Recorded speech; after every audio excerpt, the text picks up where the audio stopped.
दे रहा हूं। मोदी जी, आप भी गुजरात से हैं, मैं भी गुजरात से हूं। आप भी समझ लीजिए, जैसा कि मेरे साथी ने कहा, फ्लावर नहीं फायर है, झुकेगा नहीं। It's my challenge to you, prime minister of India. Thank you so much. धन्यवाद। पीएमओ में बैठे गॉडसे के कुछ भक्तों के द्वारा मुझ पर जो एफआईआर हुए, उसके ऊपर मैं आज ये प्रेस कॉन्फ्रेंस कर रहा हूं। साथियों, सबसे पहला मेरा सवाल है कि गुजरात में पिछले 8-10 सालों के दौरान 2-4 नहीं 22 एग्जाम्स के पेपर लीक हुए। उसमें कोई इन्वेस्टिगेशन नहीं, कोई जांच नहीं, कोई गिरफ्तारियां नहीं। 1-2 नहीं, 22 एग्जाम्स के पेपर लीक हुए। गुजरात में मुंद्रा के पोर्ट पर 1,75,000 करोड़ का ड्रग्स पाया गया। आई रिपीट, जिसकी इंटरनेशनल मार्केट में कीमत 1,75,000 करोड़ है। उतना ड्रग्स पाया गया जिस मुंद्रा के पोर्ट पे। यदि आपके घर में 10 ग्राम भी ड्रग्स पकड़ा गया, पत्रकार साथियों, आपको भी नहीं छोड़ेंगे। लेकिन गौतम अदानी साहब, उनके खिलाफ कोई कार्रवाई नहीं, कोई एफआईआर नहीं, कोई जांच नहीं, कोई इन्वेस्टिगेशन और इंट्रोगेशन के लिए एक बार भी नहीं बुलाया। गुजरात भाजपा की एक दलित समाज की महिला कार्यकर्ता ने भाजपा के सिटिंग मंत्री के खिलाफ बलात्कार करने का, लगातार बलात्कार करने का इल्जाम लगाया। This is discussed in the assembly of Gujarat. Gujarat की विधानसभा में भी इस मुद्दे को उठाया गया। उस मामले में पर भी कोई इन्वेस्टिगेशन नहीं, कोई जांच नहीं, कोई एफआईआर नहीं। इस देश में धर्म संसद के नाम पे एक स्पेसिफिक समुदाय के लोगों के जीनोसाइड का कॉल दिया जाता है। कोई इन्वेस्टिगेशन नहीं होता, कोई जांच नहीं होती। कुछ लोग पब्लिकली कहते हैं कि गोली मारो सालों को, फिर भी इसमें इन्वेस्टिगेशन नहीं होता, जांच नहीं होती, एफआईआर नहीं होती। और मेरे केवल एक ट्वीट करने पर पीएमओ में बैठे गॉडसे के भक्तों ने इतने संगीन 2 एफआईआर मुझ पर कर दिए। What does it show? ये क्या दिखाता है? गुजरात की सरकार, प्रधानमंत्री और देश की मोदी सरकार की मंशा क्या है? उनका इंटेंशन क्या है? उनकी प्रायोरिटी क्या है? 1,75,000 करोड़ का ड्रग्स पकड़ा जा रहा है, उसमें आप किसी की जांच नहीं करना चाहते। एक दलित महिला भाजपा के मंत्री के खिलाफ बलात्कार का इल्जाम लगाती है, आप उसमें कोई जांच नहीं करना चाहते। 1-2 नहीं, 22 एग्जाम्स के पेपर लीक होते हैं, आप उसमें कोई जांच नहीं करना चाहते। लेकिन मैंने केवल एक ट्वीट कर दिया, और ट्वीट का कंटेंट क्या है? मैंने केवल यही कहा कि गुजरात के हिम्मतनगर, खंभात और वेरावल, इन 3 जगह पर जहां पर कम्युनल टेंशन हुआ है, कम्युनल क्लैशेस हुए हैं, तो चूंकि जब प्रधानमंत्री गुजरात से है और वो गुजरात के दौरे पर है, गुजरात आने वाले हैं, तो मैं उनको विनती करता हूं कि महात्मा का मंदिर बनाने वाले प्रधानमंत्री मोदी साहब, इस कम्युनल इश्यूज को देखते हुए आप जब गुजरात आ रहे हैं तो प्लीज शांति और अमन बनाए रखने का अपील करें। मैंने उनको यही अपील किया है कि आप गुजरात की जनता को कहें कि दंगा फसाद ना हो, पीस और हार्मनी मेंटेन करिए। क्या इस देश में शांति और अमन बनाए रखने का अपील प्रधानमंत्री करे? ये कहना कौन से कानून के तहत ये ऑफेंस बनता है? और यदि उनको तकलीफ, मिर्ची इस बात से लगी कि मैंने यह कहा कि गॉडसे के भक्त है, तो मैं इस प्रेस कॉन्फ्रेंस के माध्यम से उनको चैलेंज करता हूं कि भैया, लाल किले की प्राचीर पे चढ़ के गॉडसे मुर्दाबाद का नारा एक बार लगा दीजिए, तो दूध का दूध और पानी का पानी हो जाए। आज जो भी सब्जेक्ट पे इस देश के न्यूज चैनल्स में डिबेट हो, वहां भाजपा के सारे पत्रकार कहे कि गॉडसे मुर्दाबाद, तो वो सवाल ही नहीं रहेगा। लेकिन आप शांति और अमन का अपील नहीं करना चाहते, और 19 तारीख को मेरे खिलाफ एफआईआर होता है। मैं सिटिंग एमएलए हूं, अचानक पुलिस रातों रात 2500 किलोमीटर की दूरी तय करके आसाम से गुजरात आती है। 19 तारीख को एफआईआर हुआ। मुझे समझ नहीं आ रहा है उन्होंने कितने बजे फ्लाइट बुक करवाया। कोकराझार पुलिस स्टेशन और गुवाहाटी 4 घंटे की दूरी है, 4.5 घंटे होते हैं। वहां से आप गुवाहाटी पहुंचते हो, गुवाहाटी से बेंगलोर का फ्लाइट, बेंगलोर से अहमदाबाद का फ्लाइट, अहमदाबाद से आप 140 किलोमीटर दूर वडगाम मेरा कॉन्स्टिट्यूंसी, वहां मुझे गिरफ्तार करने आए। मतलब कि कहीं ना कहीं एफआईआर करने से पहले आपके फ्लाइट की टिकट्स बुक हो चुके थे।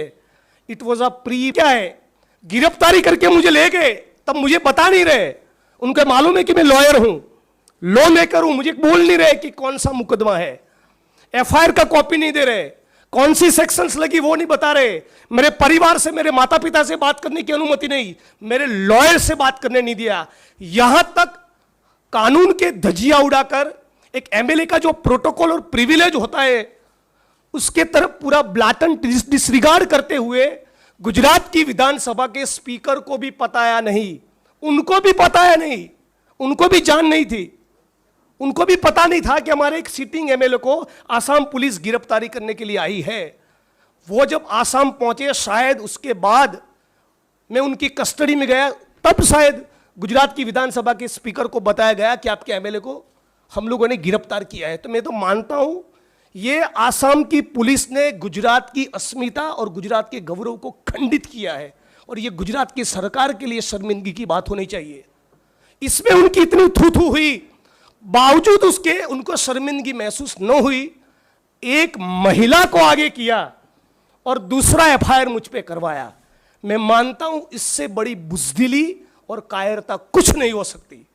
मैं ये कहना चाहूंगा कि ये है 56 इंच की कायरता, ये है 56 इंच की बुजदिली। आप एक महिला को आगे करके 2500 किलोमीटर दूर बैठे किसी सिटिंग एमएलए के खिलाफ इतना फर्जी मुकदमा करते हैं। और ये केवल मेरा एलिगेशन नहीं, मेरे पास आसाम की जुडिशरी का बेल ऑर्डर है। क्या कहती है आसाम की judiciary? Instant FIR in the second information and seems to be manufactured. ये एफआईआर मैन्युफैक्चर्ड है, यह आसाम का जुडिशरी कह रहा है। उनका कमेंट है, this FIR is not maintainable. मेरे खिलाफ कोई मुकदमा बनता ही नहीं। आसाम की जुडिशरी कह रही है, commission of the offence under the section 353 IPC prima facie is not establish. Prima facie मेरे खिलाफ कोई केस बनता ही नहीं। No sane person will ever try to outrage the modesty of a lady police officer in presence of 2 male police officers. ये आसाम की judiciary कह रही है।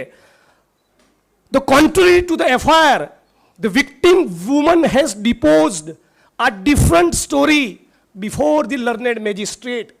जज महोदय के सामने उन्होंने कुछ कहा और एफआईआर की जो सूचना है, एफआईआर में जो इंफॉर्मेशन है, जो एलिगेशन है मेरे खिलाफ, दोनों के बीच में बहुत अंतर है। कौन कह रहा है? ये बेल का ऑर्डर कह रहा है। इसी ऑर्डर में जज महोदय ने लिखा है, इन view of the about testimony of the victim woman, the instant case is manufactured for the purpose of keeping the accused Shri Jignesh Mevani in detention for a longer period, abusing the process of court and abusing the process of law. Instant FIR is not maintainable in the court of law. Honorable Guwahati Court may perhaps consider directing the Assam Police to reform itself. ये court का order कह रहा है कि हम गुवाहाटी की high court को appeal करेंगे कि आसाम पुलिस अपने चरित्र को सुधारे। ये आसाम पुलिस क्या कह रही है, क्या कर रही है, किसके इशारों पर कर रही है, किसके कहने पर कर रही है? जुडिशरी ने यहां तक कहा कि आपकी कस्टडी में कोई अक्यूज्ड है और आपको सब कुछ दूध का दूध और पानी का पानी करना है तो आप अपने बदन पे सीसीटीवी कैमरा लगाइए। इस प्रकार का कमेंट आसाम की जुडिशरी को करना पड़ा। इससे ज्यादा शर्मिंदगी की बात क्या हो सकती है कि आप एक महिला का इस्तेमाल एक सिटिंग एमएलए को बदनाम करने के लिए कर रहे, और इतना स्ट्रॉन्ग ऑब्जर्वेशंस होने के बावजूद भी एक बार भी आसाम की सरकार को शर्मिंदगी महसूस नहीं हुई। तो सवाल यह है कि आसाम की सरकार को अचानक क्या मन हुआ कि 2500 किलोमीटर दूर बैठे गुजरात के उस विधायक जिग्नेश मेवानी के खिलाफ एफआईआर करे। मेरा यह दावा है, मेरा यह आरोप है, यह प्राइम मिनिस्टर ऑफ इंडिया की ऑफिस से डिजाइन हुआ कॉन्स्पिरेसी है। गुजरात में चुनाव है और वो चाहता है कि मुझे बदनाम किया जाए, मुझे डिस्ट्रॉय किया जाए, और यहां तक मानो मैं कोई टेररिस्ट हूं। मेरे घर पे छापे किए, मेरे कंप्यूटर को सीज किया, मेरे एमएलए क्वार्टर पे रेड की, लैपटॉप को सीज किया, मेरे कॉन्स्टिट्यूएंसी की ऑफिस पे गए, मेरे शेयर टीम के लोगों के मोबाइल जब्त कर लिए। टीम के लोग जब अपने घर पे नहीं मिले, उनके मां बाप के मोबाइल जब्त कर दिए। मैं साथियों कहना चाहता हूं, हम लोग पेगासस के एरा में जी रहे हैं, जहां पर भारत इस मोदी सरकार के खिलाफ एलिगेशन है कि इस सरकार ने पत्रकार, ह्यूमन राइट्स का काम करने वाले वकील और विपक्ष के नेताओं के मोबाइल और कंप्यूटर में स्पाईवेयर को घुसेड़ा है, इंस्टॉल किया है गैर कानूनी तरीके से। इस दौर में जब जी रहे हैं, तो मुझे ये एप्रीहेंशन, चिंता क्यों ना हो कि जो मेरा कंप्यूटर लिया, जो मेरा लैपटॉप सीज किया, जो मेरे मोबाइल के इंस्ट्रूमेंट लिए, मेरी टीम के लोगों के मोबाइल जब्त किए, उसमें देयर इज एवरी चांस कि by now they may have planted something. अब तक उन्होंने उसमें कुछ प्लांट किया हो सकता है। तो सवाल ये हो रहा है कि इतना सारा फर्जीवाड़ा करने में प्रधानमंत्री को क्या रुचि है? इतना सारा फैब्रिकेटेड केसेस करके 2500 किलोमीटर दूर एक जेल में डालकर इस देश के लोकतंत्र को, भाजपा को क्या हासिल होगा? करने के लिए बहुत कुछ है। इन सारे मामलों में सरकार कुछ नहीं कर रही है, और एक ट्वीट करने पर इतना हल्ला, इतना शोर, इतना गिरफ्तारी, आधी रात को 12 बजे मानो किसी टेररिस्ट को आप गिरफ्तार कर रहे हो। उस प्रकार का जो आपने माहौल बनाया है, मैं मानता हूं ये देश के लिए, हमारे लोकतंत्र के लिए बहुत खतरनाक है। पहले उन्होंने रोहित वेमुला को सुसाइड के लिए मजबूर किया, दलित समाज के पत्रकार साथियों को जेल में डाला, चंद्रशेखर की गिरफ्तारी करवाई, और अब ये लोग मुझे खत्म करना चाहते हैं।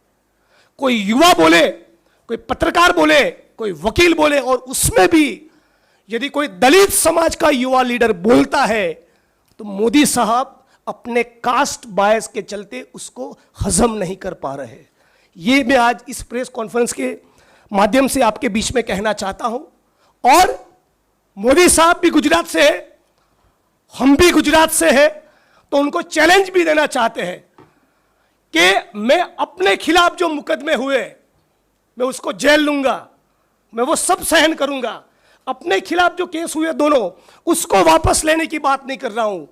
लेकिन जिस प्रकार से गुजरात में पाटीदार कम्युनिटी के ऊपर हुए आंदोलन के दौरान के सारे केस वापस लिए, उसी प्रकार मेरे विधानसभा क्षेत्र वडगाम में जो भी माइनॉरिटी समाज के साथियों के ऊपर मुकदमे दर्ज हुए, और ऊना के आंदोलन के वक्त जो एफआईआर हुए, जो मुकदमे दर्ज हुए, वो सारे केस आप वापस लीजिए। नंबर 2, ये 22 पेपर लीक हुए, उसको स्पेशल इन्वेस्टिगेटिंग टीम के द्वारा उसकी जांच करवाइए। नंबर 3, ये मुंद्रा के पोर्ट पर 1,75,000 करोड़ का जो ड्रग्स पाया गया, उसमें गौतम अडानी का इंट्रोगेशन करवाइए। और यदि इस सारे मामलों में आप 1 महीने के दौरान कोई कार्रवाई नहीं करेंगे, तो मैं चैलेंज के साथ कह रहा हूं, 1 जून पे इंडियन नेशनल कांग्रेस का गुजरात चैप्टर और हम सारे गुजरात के लड़ने वाले लोग सड़क पर उतरेंगे, और गुजरात बंद का इस मंच पर से मैं कॉल दे रहा हूं। मोदी जी, आप भी गुजरात से हैं, मैं भी गुजरात से हूं, आप भी समझ लीजिए, जैसा कि मेरे साथी ने कहा, फ्लावर नहीं फायर है, झुकेगा नहीं। It's my challenge to you, prime minister of India. Thank you so much. धन्यवाद।